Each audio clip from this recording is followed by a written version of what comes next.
బోధన్ ఏకచక్ర నగర్ సంతాన నాగమ్మ ఆలయంలో నాగుల పంచమిని పురస్కరించుకొని అన్ని ఏర్పాట్లు చేశారు. శ్రావణ మాసంలో వచ్చే నాగుల పంచమి సందర్భంగా ఆలయంలో ప్రత్యేక శోభ సంతరించుకుంది.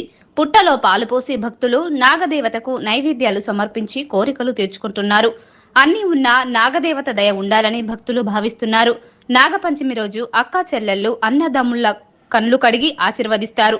సాక్షాత్తు శ్రీ వెంకటేశ్వర స్వామి శ్రావణ నక్షత్రంలో జన్మించాడు. అందుకే శ్రావణ మాసంలో వచ్చే నాగుల పంచమి, రాఖీ పౌర్ణమి, వరలక్ష్మి వ్రతం వంటి హిందూ పండుగలకు ప్రత్యేక సందడి సంతరించుకుంటుందని వేద పండితులు చెబుతున్నారు.